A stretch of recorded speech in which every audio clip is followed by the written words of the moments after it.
Good afternoon, everybody. Welcome to the October 13th radio address, Lecture 3, A Profile of Collapse. My name is Peter. I'm going to talk at you for the next hour on the subject of social and economic collapse. Prophetic words from the late, great George Carlin. His education was phenomenal, and the way he chose to sneak in very, very profoundly important observations about society and human behavior is something that I don't think any other comedian or social observer has come forward with since Carlin. Maybe Bill Hicks is the closest to come into play. And then you have Richard Pryor and Lenny Bruce.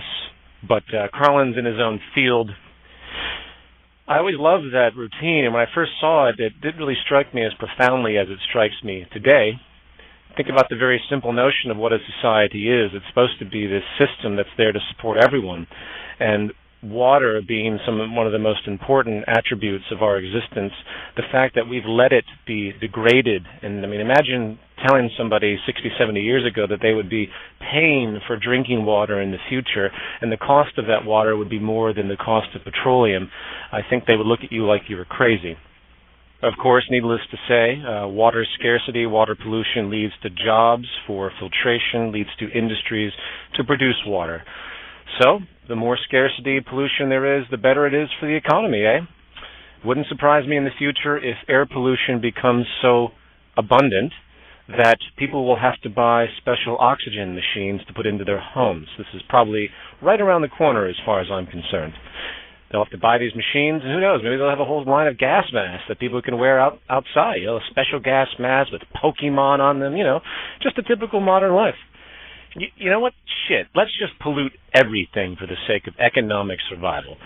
Let's give everyone cancer, and let's make sure there's as many diseases out there as possible, more vaccines to be generated, more medical establishments, more products to go along with the treatment of diseases. And finally, you have this subculture of people in wheelchairs hooked up to chemotherapy machines with their Pokemon gas mask on, wading through Walmart so they can buy their new plasma television and PlayStation so they can watch Are You Hot on Fox the next night. Excuse me. The point is this.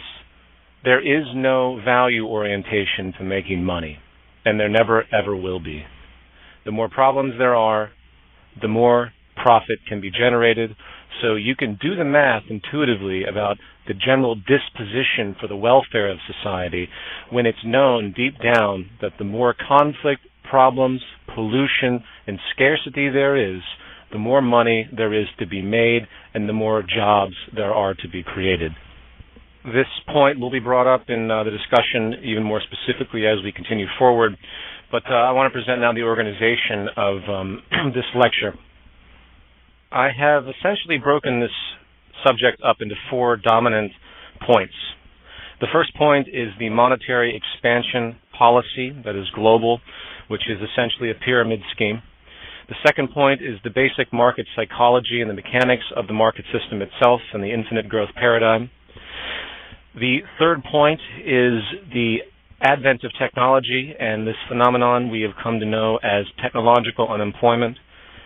And the fourth point is essentially a combination of monetary expansion policy and market psychology, which has manifested what we know as Wall Street, the Wall Street derivatives market implosion with leverage, the bubble attributes of the system, the booms and busts, the nature of them and how they've unfolded in practice and in theory.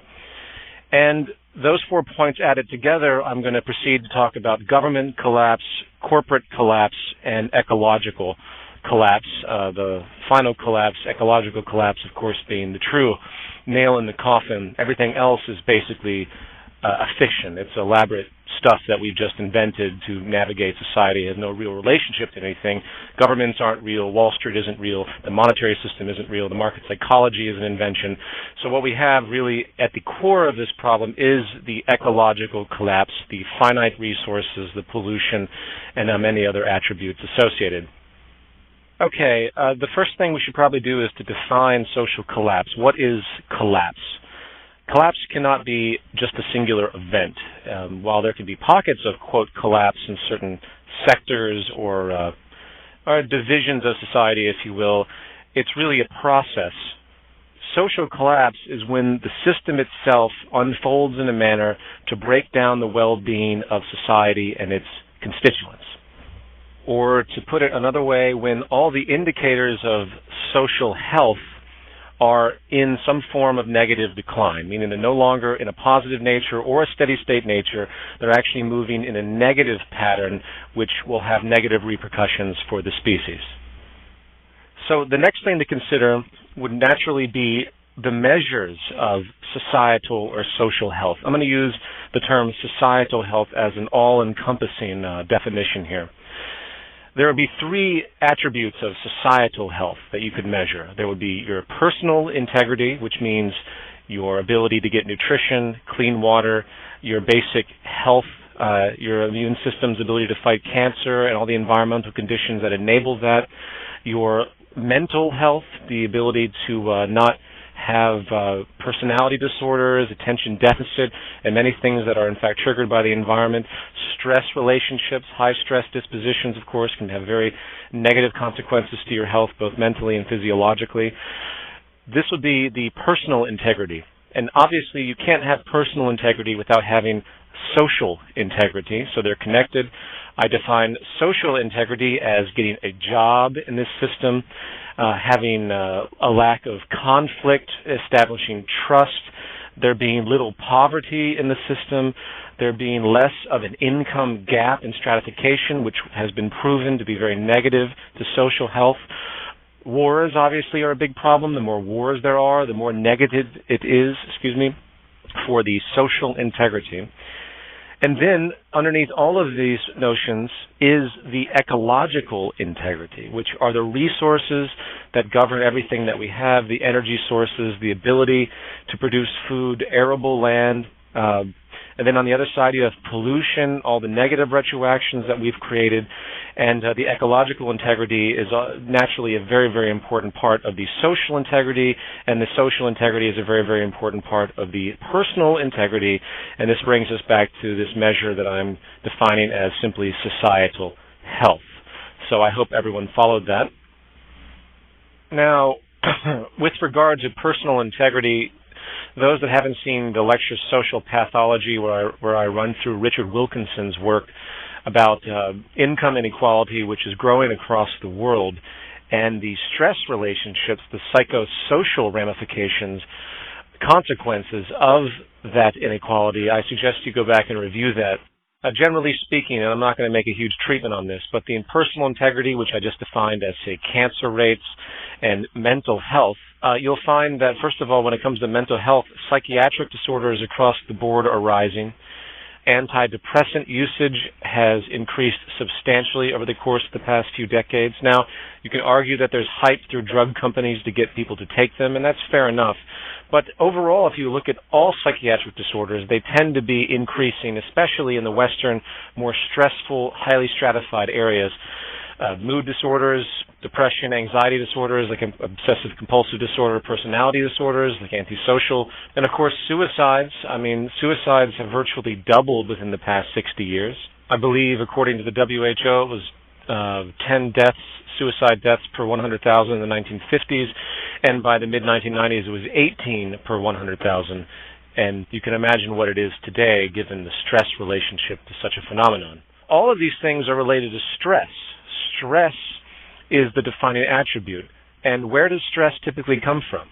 It comes from social pressures. It comes from job stresses. Remember the girl that committed suicide because she had her job application rejected 200 times from various businesses, and she wrote a suicide note to her family saying that her value was less because she couldn't get a job? This stuff is very, very relevant.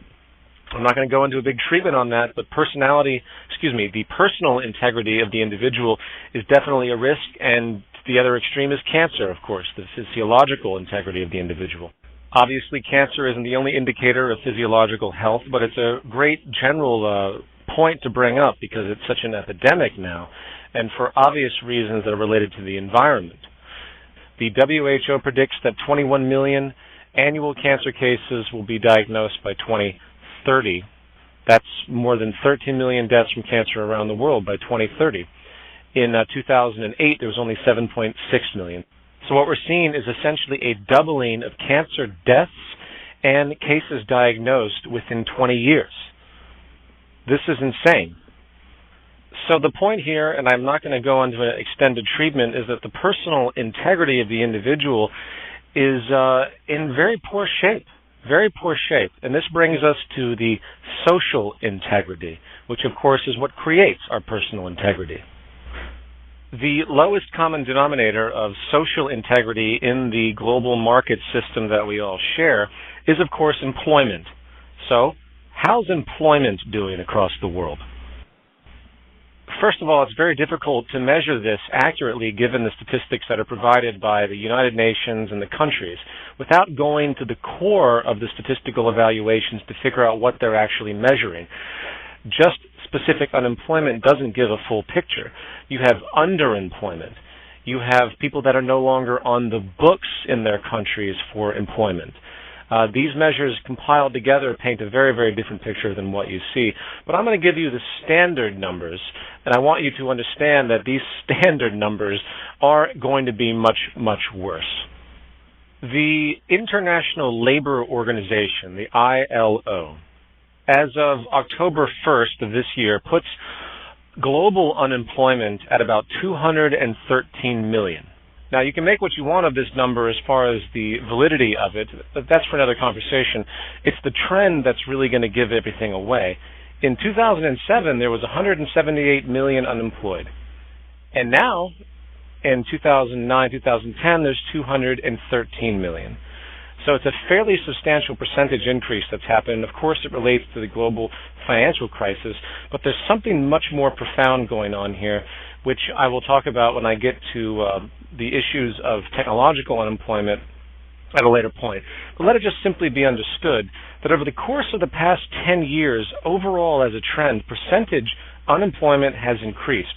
And what really gives this away is, in fact, the global poverty numbers that have also increased, which I'll go over next. According to the World Bank, 1.4 billion people live on less than $1.25 a day. That is the accepted extreme poverty line, $1.25 a day. Now, generally speaking, people say, oh, well, poverty line, 1.4 billion. I guess that's not that bad, right? Well, let's go to $2 a day. How many people live on less than $2 a day? That would be 2.5 billion people living on less than $2 a day. Now, jumping ahead here, about 5.5 billion people, or 80% of the world's population, lives on less than $10 a day. I would like everybody listening to put themselves in those shoes for a moment. And we're not talking about $10 for food or $10 for utilities or $10 for housing. We're talking total. Now, if you look at the trends associated with these things, what you tend to find is that at the very lowest level of extreme poverty, things have actually gotten better. But all they've done is increase higher level forms of poverty, which is the way I will define it. Anyone living on less than $2 a day, $2.50 a day, $3 a day, doesn't matter where you are, you're in extreme poverty. I would like any American to fly to Somalia, one of the poorest countries on the planet, with the intent to spend less than $3 a day on your rent, on your food, and I'd like to see how far you actually get. The so-called progress in the war against poverty has been a complete illusion. It has raised the standard of living, but only to a level that is still equally as absurd as the extreme rates they were prior. In fact, and I apologize for the tangent, I'm going to bring this to the level of the United States for a second. In the United States, the same fraudulent statistical model of this poverty line that's assumed is in full force as well. You have hedge fund managers bringing home $200, $300 million a year, while the poverty line in the United States for a 3-person family, husband, wife, and a son or daughter, is, guess what, in the 48 contiguous states, $18,310. I would like anyone out there in the United States to try and live on less than $20,000 a year with 3 people in your family. Let's see that happen. I'd like to see that. Obviously, it's being done, but just imagine the state of deprivation that generates. In fact, I did a very quick calculation to see how this would play out. The average rent, according to the 2003 census, was about $684 per month. Sorry for the outdated data. I'm sure it's higher now. But okay, $684 per month for the average rent or mortgage. So that's $8,208 a year. Now let's take into account energy costs. 15 cents per kilowatt hour with an average usage in 2008 of 920 kilowatt hours a month brings it to $1,656 a year. So that brings our total spending power after rent and electricity to $8,446. And divide that rate by each person in the household, which is 3, so you have $2,815, which equates to $7.71 a day to spend on food and transportation and health insurance. Health insurance, of course, is thrown right out the window in an equation like this. No one making $20,000 a year, unless they have a good job, is going to be having health insurance out of pocket, that's for sure. So $7.71 a day. I guess if you're eating McDonald's Happy Meals every meal of the day, you might be okay. And of course, this doesn't even take into account all the general problems associated with living, any type of health problem, any type of transport problem. I'll just stop there. Oh, and I'm sorry, 14% of the American population now exists under this so-called poverty line, which is completely absurd. Okay, so I've gone over the labor issue and the poverty issue with regard to the social integrity category we denoted for societal health. There are other issues to talk about which I'm not going to go into, such as the income gap and all the side effects of that, as I mentioned prior. The fact that all the military establishments on this planet are currently arming themselves to the teeth. If you think it's a good measure of societal health to have everyone selling armaments to each other, creating new machinery, the military now trying to use robotics to automate and remove humans from the actual fighting. If you want to see social distortion, just wait until the United States conducts a war without people actually fighting. And one final note is that social instability across this planet has continued to increase, whether it's general crime, whether it's the Western prison populations, which of course have many different variables to it, but which is largely structural violence, but that's for another conversation. But overall, you have general social instability occurring across this planet, and I'm going to come back to the reasons why I'm discussing all of this before I go into the next section. But for the final point of this section regarding societal health, let's talk about the ecological integrity or lack thereof of the current environment and the trends it is foreshadowing. Now, I'm not going to go into too many specifics with this because I am going to bring it up in the next section, but let it be known that the ecological integrity of just about everything on this planet is in a state of crisis. From water resources going scarce, to the loss of arable land with no initiative made to move beyond the use of arable land. In other words, there are other solutions that can be oriented.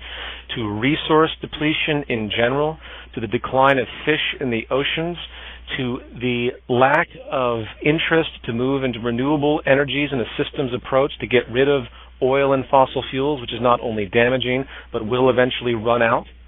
Species extinction spasms, grand amounts of pollution coming from all sides, the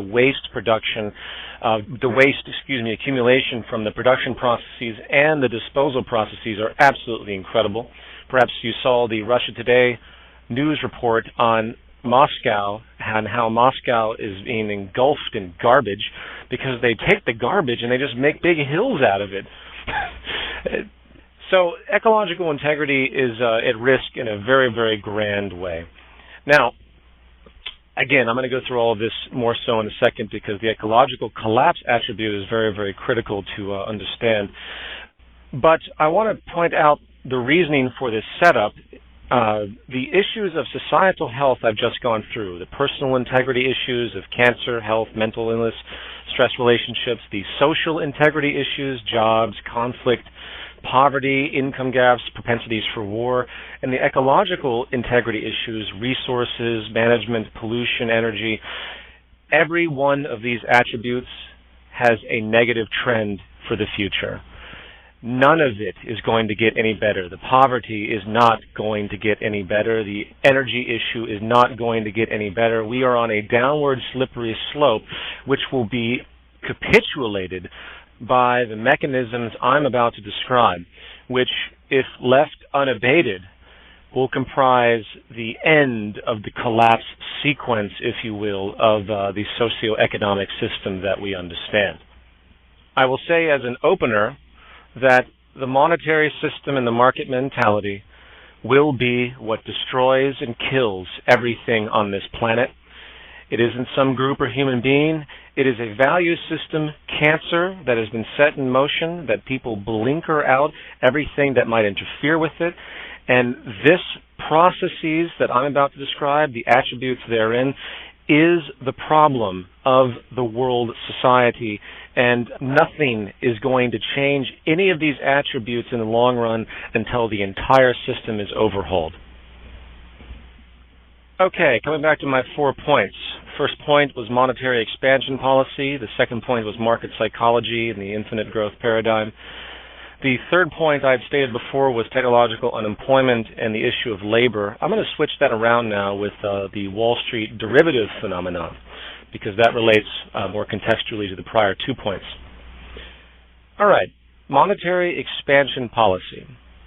This comes down to the very fundamental process of how money is created in the social system, in the monetary system, and this system is used throughout the entire planet, virtually without exception. Money is first created out of debt. That debt is very real, just like the debt any of us have on credit cards or anything else. Money is monetized debt. This comes in essentially 2 forms, though there's probably more. The first stage, which deals with the central banks of the world, they monetize treasury securities or bonds. They can monetize different forms of bonds even from other countries. The second level is credit. We know as credit in the general notion of loans from private banks.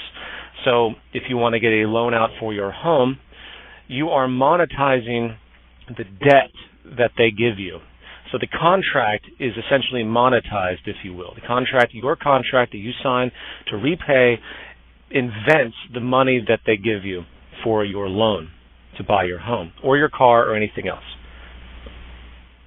So, subpoint 1, money is created out of debt. And then they charge interest on this debt, subpoint 2. The interest does not exist in the money supply. In other words, if I have $1,000 and I loan it to you at 10% interest, that means you have to pay back to me $1,100. Let's assume for a moment that the two of us are the only people in the economy. I know it's a very abstract example, but how are you going to pay back $1,100 when there's only $1,000 in the entire pool of money? This is what the interest phenomenon creates. So every time money is loaned out from debt, at interest, it creates more debt that doesn't even exist in the total money supply of any country or even holistically in the world when you put the math together. Subpoint 3, every time money is deposited into any account across the world, this thing called the fractional reserve system of money accounting kicks in. What this means is that the bank can make money on top of the money that you've deposited, roughly in the equation ratio of 9 to 1. So you deposit $1,000, they can make $900 on top of that. They can now loan out $1,900 to anyone that wants to take that loan. That's why they call it fractional reserve banking. A myth about this is that they actually loan out money that they get. No, they don't loan out money that they get. They base their loans upon the money that they get through deposit. Subpoint 4 is an extension of subpoint 3 as far as the fractional reserve system.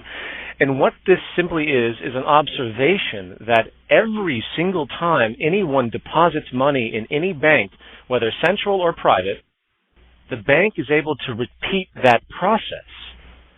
And what this equates to, and I don't want to go through the whole equation, is that for every deposit that occurs in the banking system, approximately 9 times that amount can be created, in theory, out of thin air on top of it.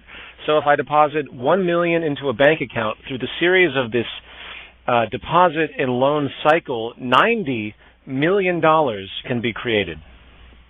Now, for those that are paying attention, what I've just described is a pyramid scheme, if you've ever heard of such a thing. A pyramid scheme is where money is put into the system to feed the necessity to pay out money at the top. But the money can't be paid out of the top unless it constantly comes in from the bottom. And this is exactly what this system is. Because of the use of interest, there is always more outstanding debt in the system than actually exists. And the monetary creation phenomenon of the fractional reserve system only compounds this and makes it worse.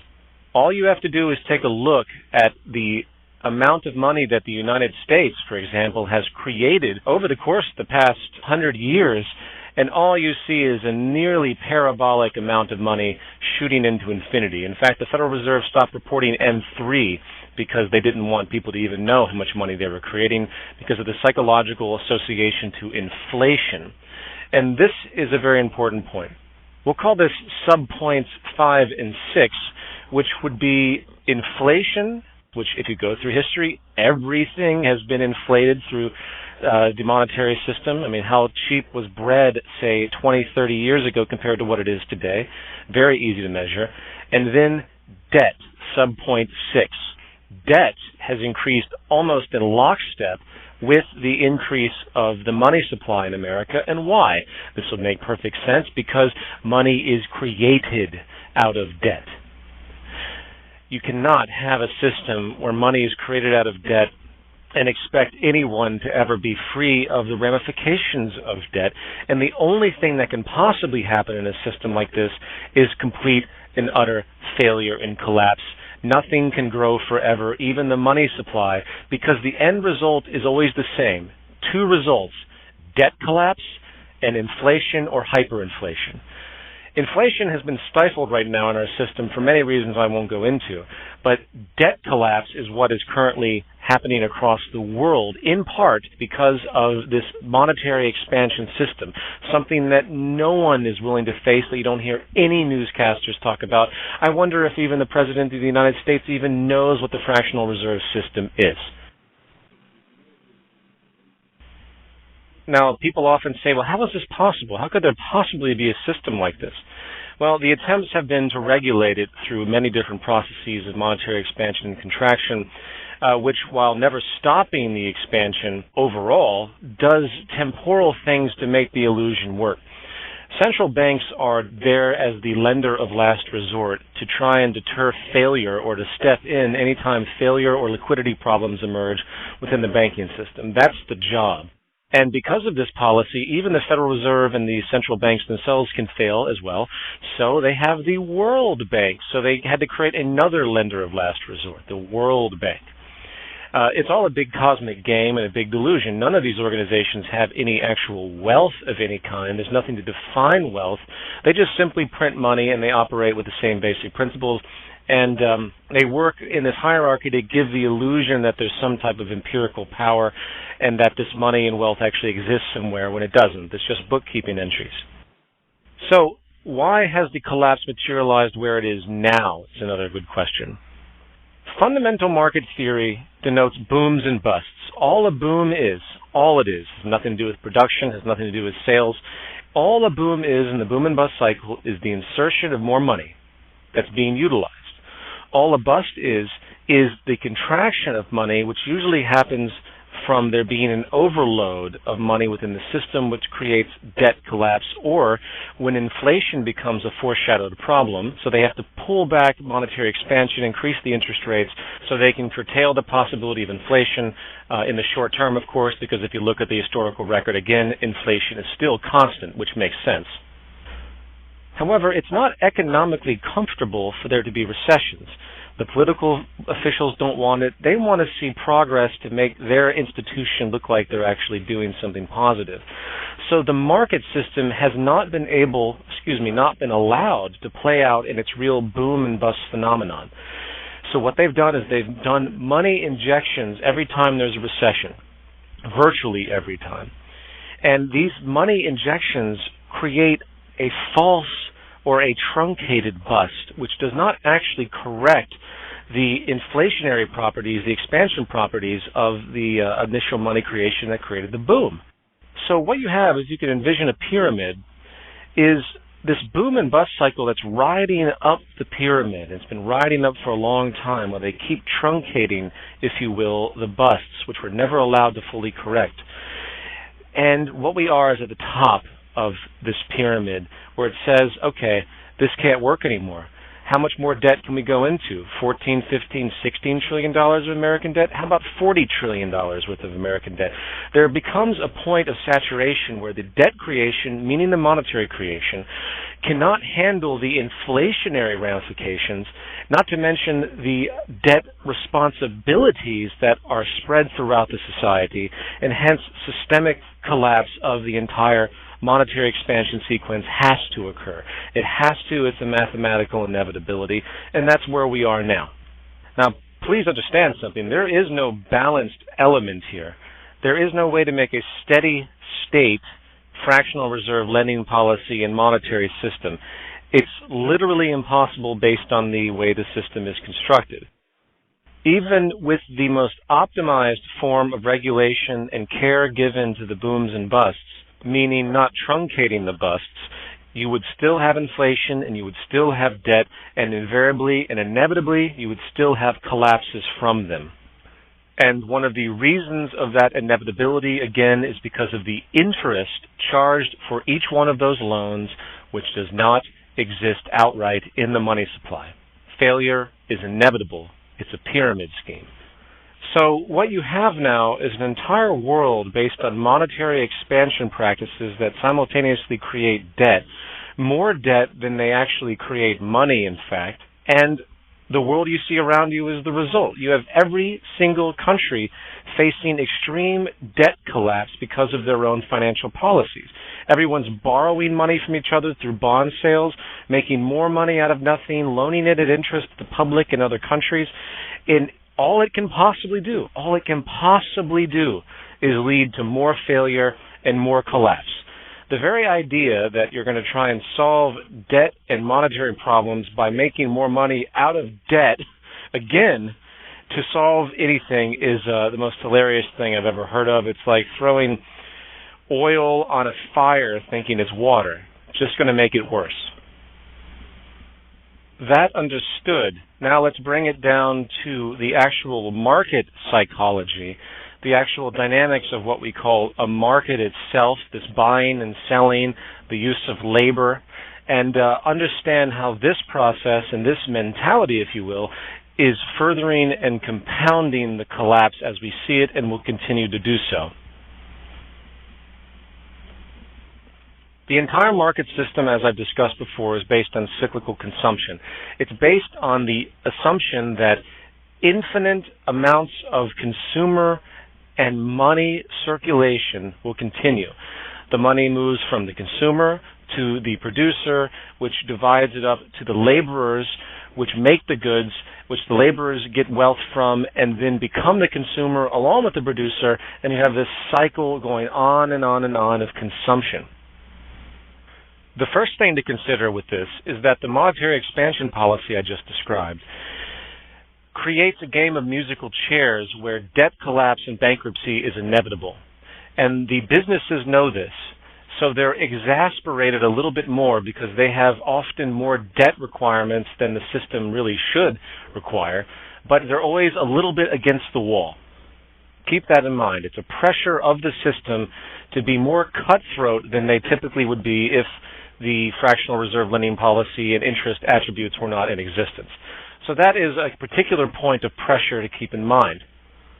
The second point builds upon that with the fact that waste and exploitation and pollution are built right in to the modus operandi of seeking profit and maintaining a competitive edge. Maintaining a competitive edge and creating market share transcends all environmental concerns, transcends all social concerns. As I alluded to prior, to have air pollution is actually profitable for a certain industry, so they can make products to service that air pollution. to have water pollution equally as well. You have whole industries now devoted to making bottled water for people to buy at rates that are more expensive than oil.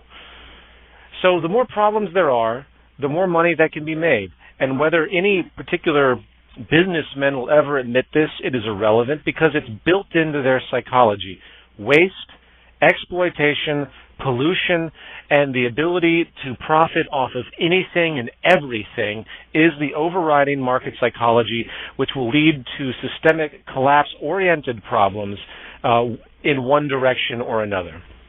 We live on a planet of finite resources where resource preservation, hence the term economical, hence the definition of economics, should be employed. Resource preservation should be the driving factor of all industry. It isn't. It's exploitation, waste, pollution, and capitalizing on anything possible, even if you're capitalizing on problems which you should resolve, as opposed to making money off of servicing.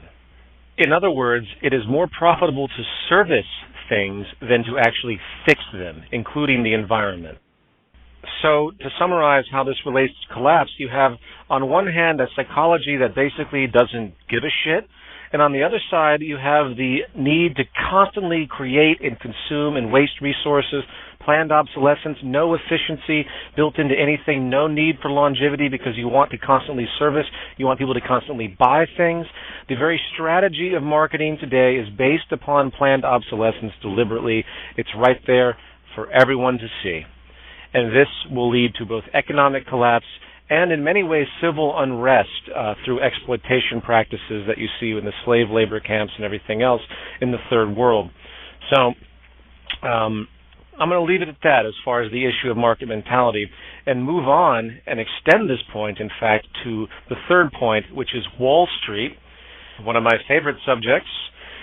If you haven't seen the new Wall Street that was made by Oliver Stone, I do recommend it. It has a lot of great underlying themes, including abundance versus scarcity, renewable energies versus fossil fuels, the fact that you can profit off of scarcity as opposed to abundance.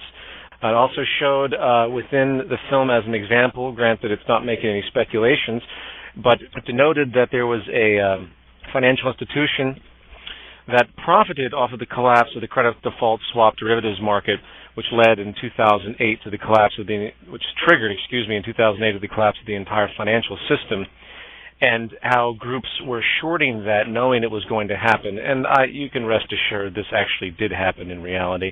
The individuals that are privy to these understandings behind the curtain know exactly what's coming with a long enough period of time to foreshadow it. And this brings me to my first point regarding Wall Street, and that is the fact that you make money on the way up and you make money on the way down. People can profit off of the collapse of third world economies in the system. People profit off of the collapse of anything. People make money off of the rise of precious resources that the more they speculate upon it, such as oil, the more it will injure the rest of the world, such as in 2008, the big oil burst that happened, which was shutting down schools in certain regions in America because they couldn't afford to pay their gas bills, whether it was the school bus or things to heat the establishment. Yet people make money off of it. They don't see that. They don't see the ramifications of that. Wall Street is a very unique invention. It's an extension of the market system. It's buying and selling, except it's gambling specifically because it's not actually buying and selling anything real, at least in the form of derivatives. And I will debate people whether true investment even exists at all in the trading mechanism, because it really doesn't. Once things go IPO, fine, yeah, money's been invested, but once the shares are out there and it's just trading hands, it doesn't do anything to the company really, except create this false barometer of value as it's traded up with the speculative aspects that they can base things on, but it still isn't real. It still isn't real whatsoever. So the first point I want to make about Wall Street, then, is the fact that it is without any type of social concern whatsoever. You make money on the way up, and you make money on the way down.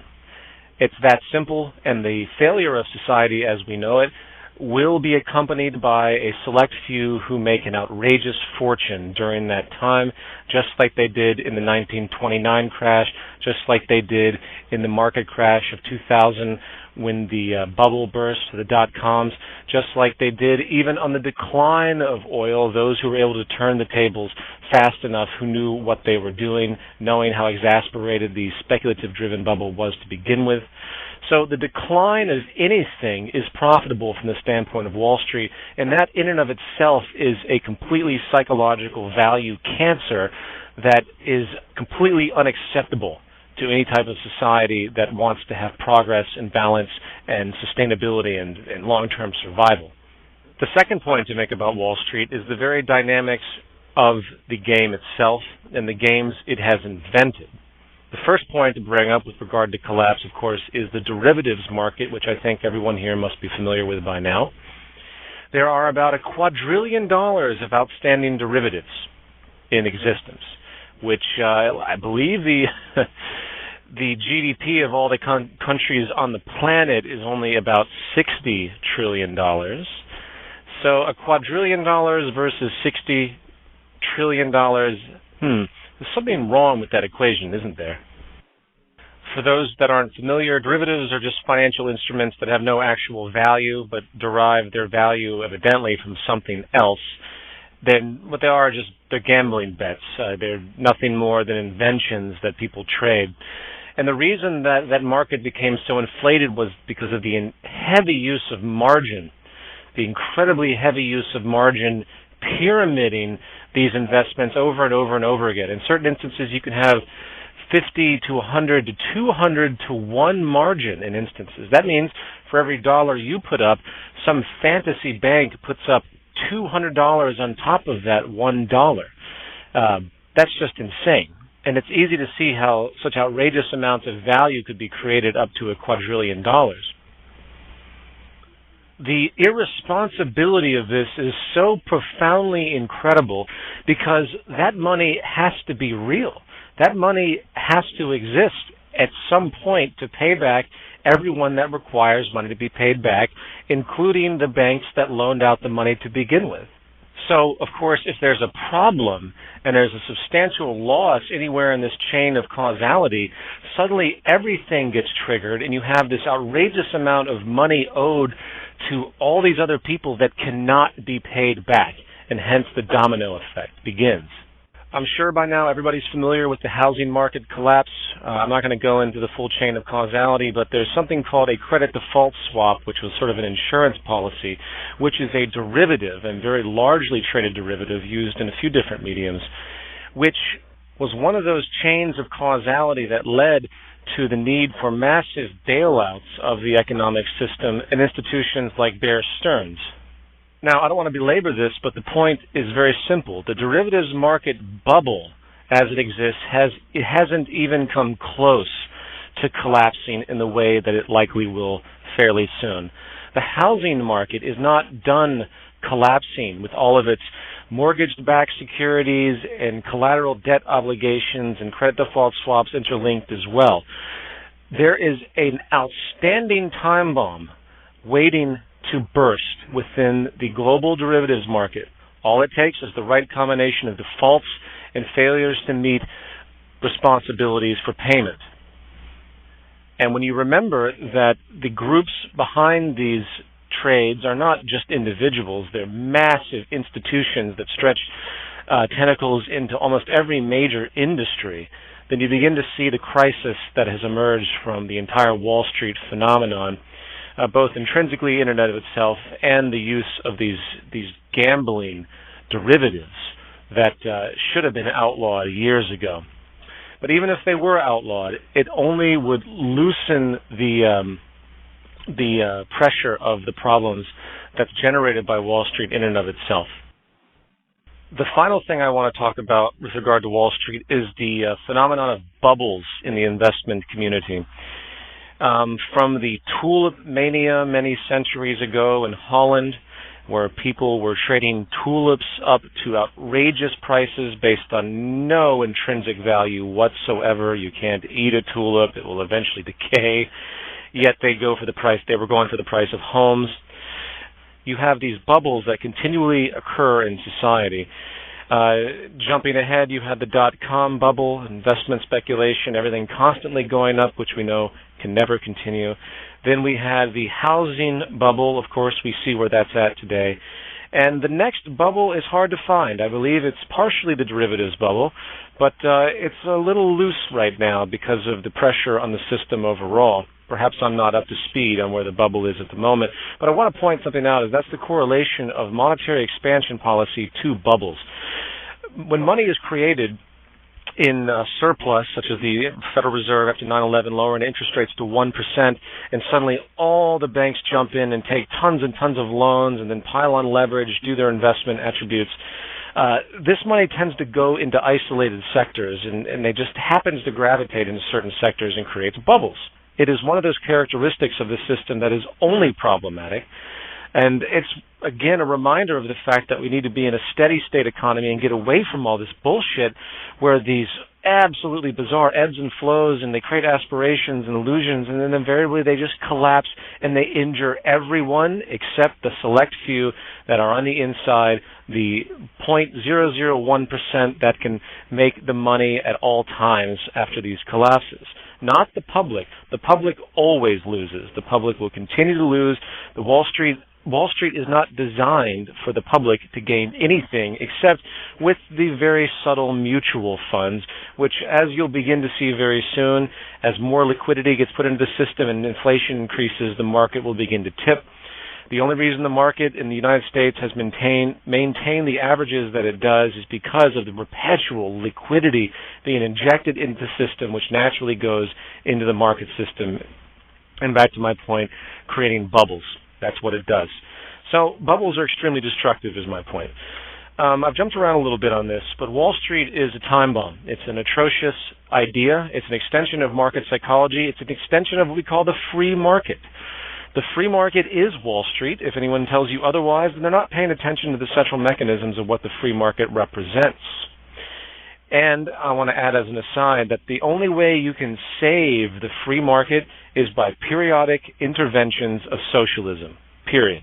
The free market invariably goes beyond the point of no return, and it will continue to do so over and over again, whether it's dealing with Wall Street, whether it's dealing with companies that just need to make more and more loans and eventually go bankrupt and have large enough businesses that can't fail, so they have to be bailed out by the United States, whatever that even means. All that means is that they sweep it under the carpet. The United States doesn't have any money. None of this. I hope the illusion becomes clear, and I'm going to have to leave it at that for now. And this brings me to point 4 of this second section, if I remember correctly, and that has to do with labor and technological unemployment. This will be a little bit of a gear shift from the prior subjects, but actually I think it basically goes back to the second point, which has to do with the market system and cyclical consumption, the need for cheap labor. As with anything, you want to have cheap initial input resources that you can utilize to resell at a competitive price and make as much money as you can. Obviously, labor should be as cheap as you possibly can get it to be. That is a natural mechanism of the market system. That is why we use slave labor in the third world, and that is why mechanization, the use of machines to replace human labor, is growing rapidly across the world as well, especially in the West. The issue of technological unemployment has been a debate for many, many years. And of all the books that I've read on it, the general economic conclusion tends to be very short-sighted, though probably accurate for the time period, and that is that there is displaced labor, but eventually that labor manifests new skills and it's reemployed somewhere else. What's happening now is very different. What's happening now is that the rapid increase of mechanization and technological capacity and computerization, the rapid increase of technology is outpacing any form of relocation of labor. And this is becoming common understanding now. In an LA Times article of October 4th called "Automation is Increasingly Reducing U.S. Workforces," it details exactly what the Zeitgeist movement and the Venus Project and Jacques Fresco, even the technocrats, have discussed for years and years and years. And that is the reality that technological innovation is becoming too cheap. It will continue to become too cheap and too efficient. No need for vacations, insurance, health care. and hence humans will continue to be offset by mechanization. There's a quote in this article, aforementioned article, by Alan Sinia, the chief global economist at Decision Economics in Boston, and it states outright, if cheap technology is available, you substitute technology for people. Well, that's true, and that's fundamentally a principle of the market system. And what you have here is some economists have called the contradiction of capitalism. And this is a staple of the failure of this system, the failure of the market system, the failure of the idea of competition and labor for income and everything else, the failure of the intrinsic mechanisms of the so-called free market, labor market system is occurring right now because of the technological innovation of machines. In fact, I want to quickly just read a little bit more of this article, if you don't mind, because there's certain statements that just ring so beautifully true with everything that we've been talking about. It says, quote, "Crisis is a catalyst for change. With their businesses hammered by 9/11, airlines cut labor costs by switching to computer kiosks to check in customers," said Greg Buzek, president of retail technology consulting firm IHL Group. Other industries, such as restaurants and retail stores, are speeding adoption of these machines. About $300 billion worth of transactions moved through such kiosks in 2006. That figure is expected to be $455 billion this year and $700 billion by 2014, Buzek said. EMN8, a San Diego company that provides self-service kiosks to restaurants, including Jack in the Box, has seen a, quote, dramatic increase, unquote, in interest from fast food vendors in the last 8 months, said Brent Christensen, vice president of sales at EMN8. The company leases the machines to restaurants, saving them big upfront costs. It says at the end, it is being driven by the opportunity to increase sales without adding labor or food costs, Christensen said. And it's not going to stop. And the more the economic collapse occurs, the more mechanization will come into play. The clincher here, which is going back to the contradiction of capitalism, is that every human being that's displaced loses purchasing power. Therefore, they cannot go and buy the goods being produced by the machines that replaced them. In other words, you have all these machines making goods in abundance cheaply, but yet you have a population that can't afford to buy anything because they have no jobs and therefore they have no money and no income. So, boom, that phenomenon in and of itself presents a slow grinding halt to the system that we understand. And it's going to be very interesting to see how those dynamics play out. In my new film, I'm going to talk deliberately about the application of mechanization, about what's possible today, and of course what's happening as well. There is still a moral issue, if you will, that's occurring in society where a lot of corporations are not mechanizing because they're still trying to keep the image that they support the labor force and that they're, American and we're made in America and we have American workers or whatever. And I'm sorry to say, though, as the recession continues, the Great Recession, which will lead to complete global depression if it isn't already, by whatever definition, mechanization will continue, and the romantic notions of human labor will not only be too expensive, it will be found that it's simply too productive to make goods without human labor. In fact, that's the final point I want to make on this issue, and that is the reality that the more we mechanize, the more productive it is. So it is socially irresponsible for us not to move into deliberate mechanization, hence the removal of the entire labor and market system. Okay, those are the 4 central attributes I wanted to talk about. Monetary expansion pyramid scheme, which will collapse from its own weight intrinsically. The market psychology that doesn't give a damn and will exploit resources and challenge every aspect of decency in our society. The technological unemployment paradigm, which will make this system void one way or another. And the accent known as the Wall Street phenomenon and the derivatives bubbles and everything else that simply add fuel to the monetary expansion policy, which is, of course, adding fuel to the global debt crisis. There was a new release by the S&P that I think by 2050, 60% of all countries will be defaulting on their economies. It'll probably be a lot earlier than that, in fact. I mean, if you really pay attention to what's happening with all the countries in the world, everyone's broke. Everyone's already defaulted. What does it even mean to default? If you have every country in the world owing money to every other country in the world, what the hell is that? What is that? It's pure insanity, and it's only going to lead to more misery and destruction as everyone tightens their belts for this fictional idea known as debt, which doesn't even exist to begin with. The only solution that can happen, and if I was at the UN, I'd say, listen, guys, we're going to erase all public and government debt right now. No one owes anybody anything, and that's the end of that. Obviously, if we did that, guess what? The exact same problem would happen because that's what this system creates. So you really can't just get out of it by erasing everything because the system is still there. You have to change the actual system. Okay, really quickly because I'm running out of time. The other attribute of this is ecological collapse, which is really what the true collapse is. Everything I've just mentioned is crap human beings have invented, and we've created this ridiculous paradigm where we actually think it's real. We think money and debt's real, and we have all these obligations to each other based on nothing but fantasy. I'm just going to go through this really quickly because I'm running out of time, but water scarcity is approaching crisis levels in the third world. It is already, actually, and it will continue to do so in the Western world. Energy resources, we have maybe 30 years before true energy panics arise on this planet.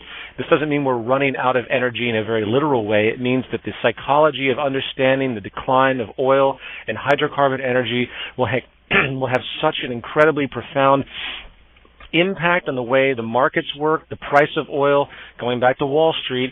If you think $180 a barrel is bad, wait till it's $200, $300 a barrel, and all demand is destroyed across the world because no one can afford it. This will happen in one extreme or another. You can count on it because that resource decline is inevitable one way or another. And overall, we have general resource pollution. We have all sorts of deforestation problems. The fish are running out. We have the pollution of the fish. Anyone that wants to take a moment to look at what we're doing to this planet, look at what we're doing to each other, it doesn't take much research to see that everything is in decline, species spasms and everything else. It's also important to point out that mankind is now using our resources at an alarming rate. The establishment production methods we have, the wasteful practices we have, has now generated a ratio where we are now using 1.5 Earths every year as far as what is created by the Earth as reported by the Global Footprint Network.